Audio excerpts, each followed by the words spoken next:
This is Aberration Earth.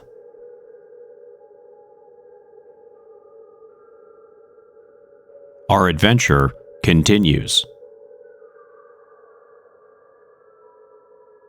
With countless islands dotting the globe, navigation had been something of a challenge, especially traversing the open waters using only his poorly made, handcrafted rafts. That was a dragon chasing you. Lucky day I spotted you before it was too late. You would have made a nice snack for that one. Hurry now, keep up if you can, his mysterious rescuer called out to him as she danced away across the grassy knolls, her hair waving in the breeze behind her as if beckoning him to follow. Running after his strange savior was an odd sensation. It was as if his legs had no agency of their own, moving functionally as he willed them to, and yet disconnected from the proper frontal awareness of his mind. It was quickly becoming a struggle. He often would have to remind his body to keep going, as it seemed to become easily distracted on its own accord, slowing down as they passed a pure silver stream filled with jumping golden rainbow fish, all of which appeared to be glowing with their own inner light. There were pinkish clouds in the sky above them, but no sun up there that he could see. Instead, it felt like there was a ceiling of all-pervasive illumination over everything here. A dragon? Wait, where are we going? What is this place? Merrick called to the girl as he tried to keep up with her, his legs pumping wildly with all the effort he could muster, while she, unencumbered and fleet of foot, seemingly moved further away from him with every step. But a dragon was no stranger, he supposed, than the one-eyed giants he had seen during his first day here, or the feathered spiders with horned canine heads that he had spotted 2 days after, both discoveries thankfully happening from afar. Even now, in this magical, dreamlike place, he thought he could see small creatures playing in the distance, young boys running amongst some trees, who had small horns and were hairy from the waist down. Like wild beasts, they had hooves instead of feet. The girl was so far ahead of him. She seemed like a speck in the distance, and he kept losing sight of her, much to his growing frustration and panic, for it had occurred to him that if he got lost here, he wasn't sure how he would ever get back. Then, when he thought she was gone, to his astonishment, she was moving right alongside him, smiling widely and encouraging him with a wave of a hand to keep up with her as they continued their trot across the strange rolling landscape, running through fields of shifting reds, greens, blues, purples, and yellows. It was, he realized, the most fantastic and vivid visual experience he had ever had, at times leaving him breathless. At last, she slowed down and came to a stop as they neared a solitary tree, the trunk of which spread open wide enough for them to fit into, and offering her hand out once again, she motioned for him to join her.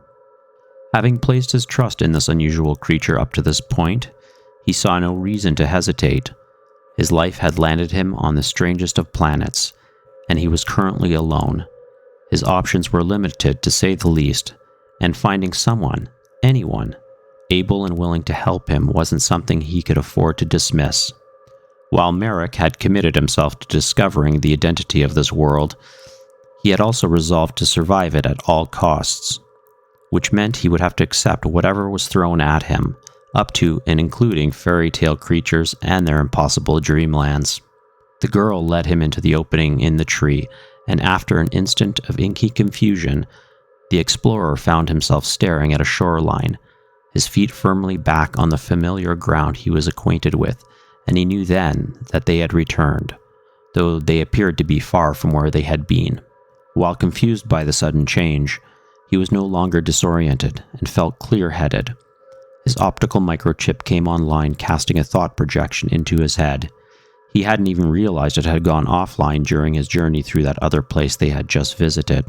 Giving himself a quick check-over, he confirmed he had come out unscathed from the experience. Truthfully, he would even say he felt refreshed, and after a moment, asked his savior, "What was that?" "That is where we live, my people and me. You can think of it as the other side of this one," the red-headed child answered. "I've never felt anything like that before, It seemed so dreamlike, yet so real. Ventrulus gave voice to the wonder he felt.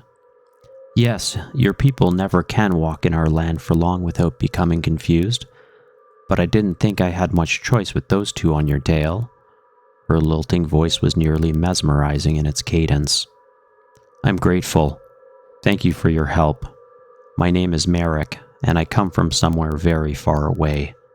Who are you, and what are your people called? Merrick responded. He was fairly certain he knew her answer before he heard it, but he wanted to confirm his suspicions. Growing up in the Leopold colonies, many youths had heard of the same stories, tales of fiction originating from old Earth.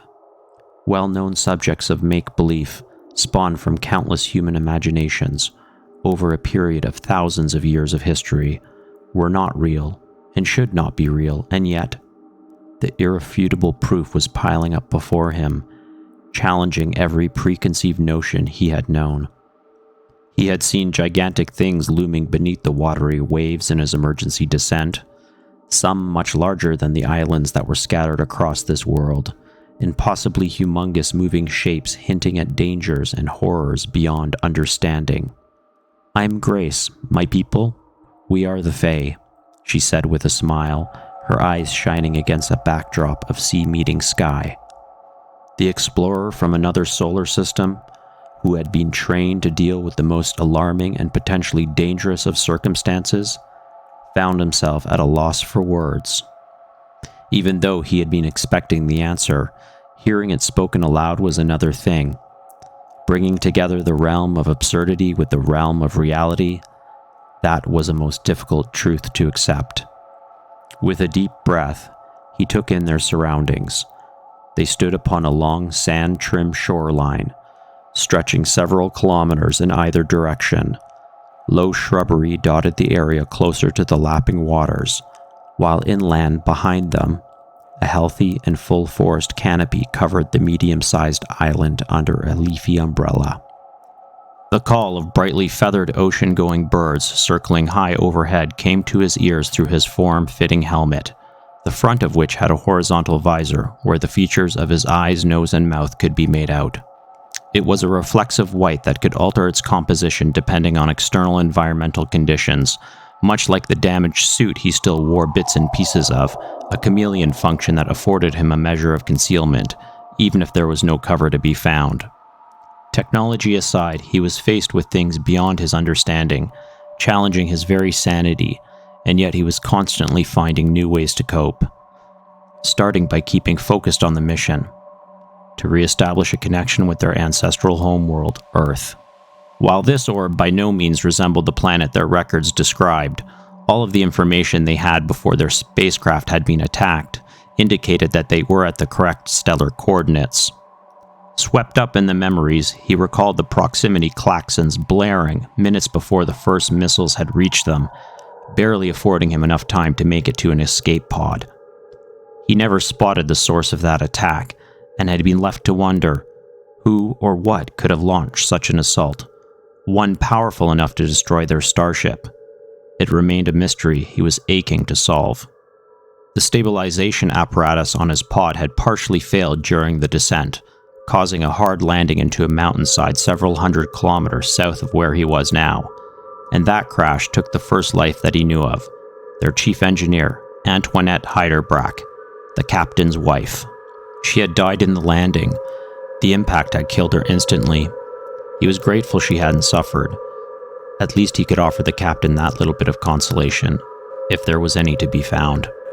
Merrick had yet to locate any of his people since planetfall, and even though he wasn't looking forward to delivering the tragic news, it was also his duty, being that he was the last one with her, and the only one who could speak on her behalf. It was a blow to himself as well. Having trained and worked together for the better part of 2 decades, they weren't just crewmates, they were friends. And while he certainly wouldn't conflate the loss Captain Heiderbrack would know with his own, he felt it deeply.